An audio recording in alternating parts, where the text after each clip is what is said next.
Hello, listeners. This is Kat, and welcome back to Put Your Hands Up Podfics.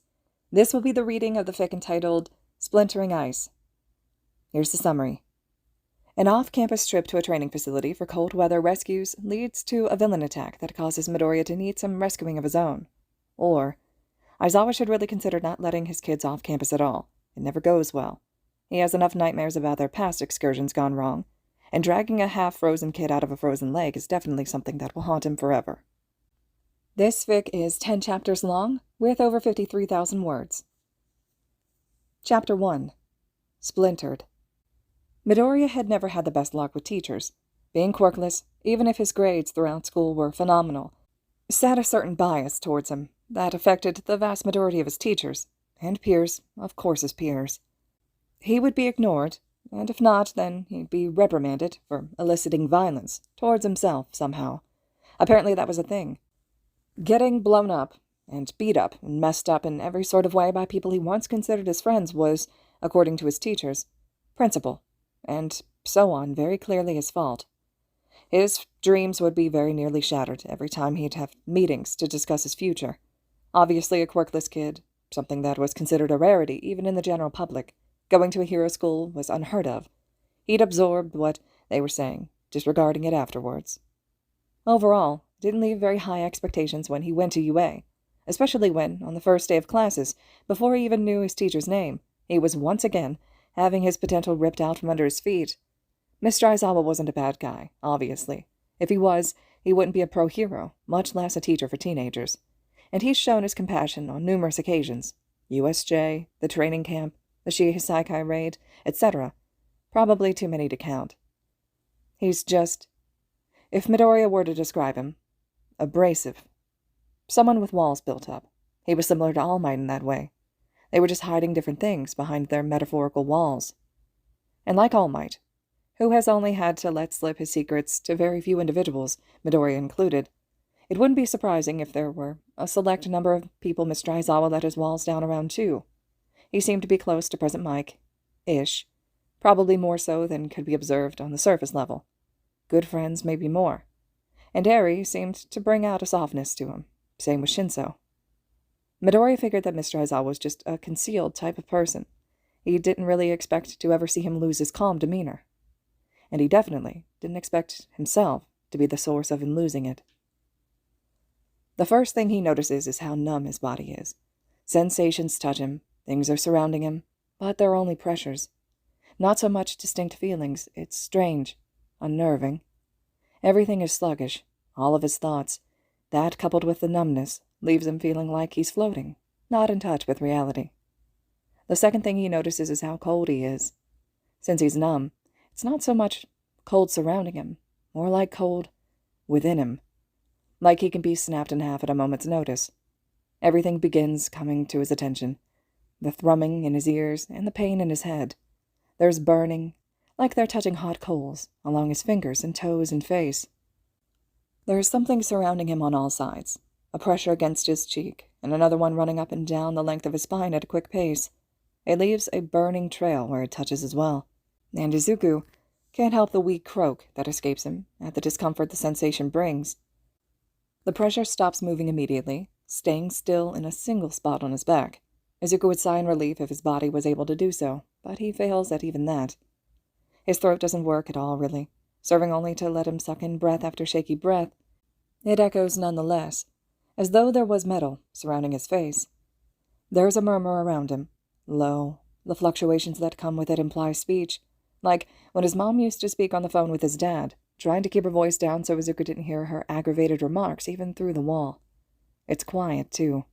Something that doesn't much matter since he can't understand them anyways, but something he's also grateful for the sake of his now pounding head. The pressure on his back moves up, drifting to his shoulder. When it presses down even slightly, Izuku feels a muscle-deep tenderness there, something, unfortunately, familiar to him. Had he broken his arm? Again? How? How bad was it? The last thing he remembers.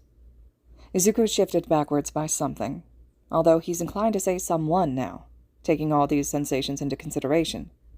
Who is a completely different story. The pressure on his cheek, apparently the only support that his head has had, leaves, and Suddenly, his head is lolling backwards. The last thing he remembers was snow. No. Ice. Shattering and splintering under his feet, and a towering someone. A villain. Water flooding his lungs. A villain. Fingers brush against his cheek. Izuku's eyes snap open, a wretched gasp exploding from his apparently ravaged throat. He sees nothing. Just blurred, colorless blobs of nothing significant. White spots dancing in his vision while darkness threatens to overtake it completely. The arms surrounding him tighten. The hand on his shoulder shifts away, wrapping around his torso in a locked grip instead. Probably knowing that Izuku can't move that arm, incoherently believing that he can move really anything.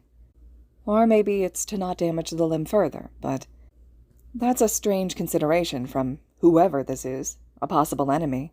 Izuku still hasn't ruled that out. Orya. Sudden shouting. It makes his head twinge viciously. There are two hands on his face very suddenly. He can tell they're hands because of the way their fingers are splayed against his cheeks, the farthest reaching being pressed into his hairline. The thumbs wrap under his jaw, forcing his head forward and preventing him from thrashing away. It effectively stops all the thrashing, though Izuku wasn't quite aware he was trying to get away in the first place until then, from continuing. In the stillness of the next moment, breaths heaving from his chest and tremors running viciously down his now very much cold body, his vision clears somewhat. Though still blurred, Izuku can at least see colors and vague shapes. And the first color he sees is a vibrant gold, flayed outward and framing what appears to be a face. "Can hear me, my..." Izuku squints, as though that'll make the face mere inches from him clear, as though it will answer so many questions in his fogged and very confused mind. Blue clothing, blue eyes. A kind, yet weak and wobbling smile. "My boy." Izuku exhales sharply, suddenly breathless. All Might. It crashes into him very suddenly. The relief, the understanding. It's amazing how, even in his depowered form, All Might can bring about all semblances of peace in Izuku's fogged mind. All the energy he had somehow scrounged up drains from him, and he finds himself falling even more limply into the arms surrounding him. Other arms. There are now 4 hands touching him, and the 2 Izuku can feel burning pass along his freezing skin definitely don't belong to All Might.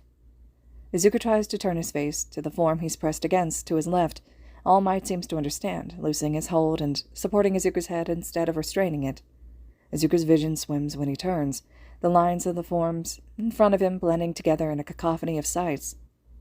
It takes a moment, probably long enough for whoever is holding him to begin feeling impatient, but when his vision clears, all he's met with is a neutral gaze.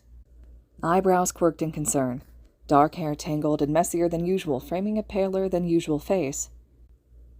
Firelight flickers across his features, though Izuku doesn't know where the source of that is at, as of right now. A blanket is strewn across his teacher's shoulders, and Izuku notes somewhere at the back of his mind that it is trailing down toward himself too, wrapped around his body and the arms that are around him. Izuku's eyes close on their own, a painful croak leaving his throat that just barely manages to sound like the "hi" he was attempting at murmuring to the 2 individuals surrounding him. It seems to get the message across. The hand that had wrapped around his torso returns to Izuku's back, continuing the attempt at getting warmth through friction back into Izuku. He faintly hears a murmured answer, and notices All Might's hands almost hesitantly recede after a small pat to his cheek. Izuku doesn't remember everything about what got him here. He remembers a villain, and he remembers snow and ice and being slung over someone's shoulders at some point. He definitely remembers feeling cold. With unconsciousness coming back with a vengeance, all the sensations and sounds that took so long to come to attention to fading away once more, Izuku finds himself being okay with not understanding what is going on, at least for the moment. He feels warm, knowing All Might and Mr. Aizawa were there. All right, listeners, this concludes Chapter 1 of Splintering Ice. Chapter 2 will be next. Let me know your all's thoughts and reactions to this fic so far, and as always, thank you so much for listening.